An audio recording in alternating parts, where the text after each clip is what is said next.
Bonsoir à tous, votre week-end de Pentecôte s'annonce assez agité en raison d'une situation météorologique instable et orageuse. D'ailleurs, les orages ce vendredi ont finalement atteint les régions les plus au nord du pays et ont même parfois, par endroits, limité l'évolution diurne du mercure, c'est-à-dire qu'il a eu du mal à dépasser la barre des 25 degrés. Et ce soir, de plus, une première pulsation orageuse va se mettre en place depuis les Pyrénées et remonter progressivement jusqu'au Massif central avant de s'essouffler. Dans son sillage, il y aura de la grêle, de fortes pluies ponctuellement, des bourrasques de vent et également des éclairs. Demain, c'est plutôt une accalmie qui vous attend, en tout cas pour le matin, avec de rares et faibles averses entre la Gironde et les régions au nord de la Loire. Il pourra même y avoir un coup de tonnerre pas loin de l'embouchure de la Seine.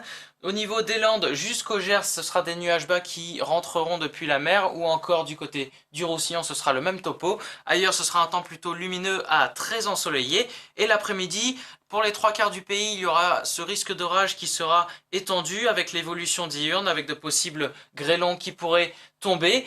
Et une fois de plus, à l'image de la veille, une seconde pulsation orageuse encore plus marquée que ce soir va se former toujours depuis les Pyrénées et cette fois ne va pas se contenter du Massif central puisqu'elle va se diriger vers la Bourgogne en passant par le Limousin, une partie du centre et la région parisienne avec toujours dans son sillage de la grêle, des pluies très marquées et intenses, des éclairs et de fortes bourrasques de vent. Côté température, le matin, il fera toujours assez chaud avec des minimales qui peineront à descendre en dessous de 15 degrés, excepté en se rapprochant des côtes de la Manche ou en montagne.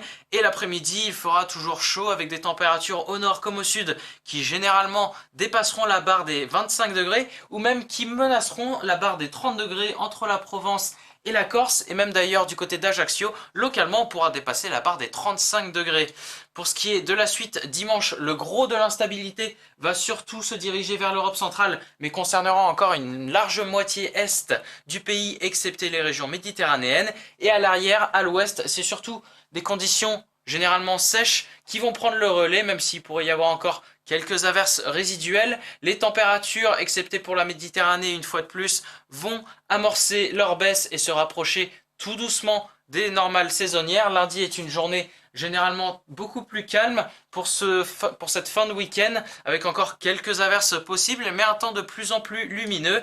Et pour la suite, une perturbation va arriver depuis l'Atlantique et devrait nous accoster pour la journée de mercredi par le nord-ouest, mais elle aura du mal à pénétrer notre pays, si bien qu'elle va surtout onduler le long des côtes de la Manche, laissant surtout des nuages puisque les pluies seront assez faibles, et ailleurs ce sera un temps généralement lumineux à très ensoleillé avec des températures encore chaudes dans le sud dépassant généralement les 25 degrés, ce sera un peu plus tempéré au nord. Voilà, en espérant avoir été clair, je vous souhaite une bonne soirée à toutes et à tous, au revoir.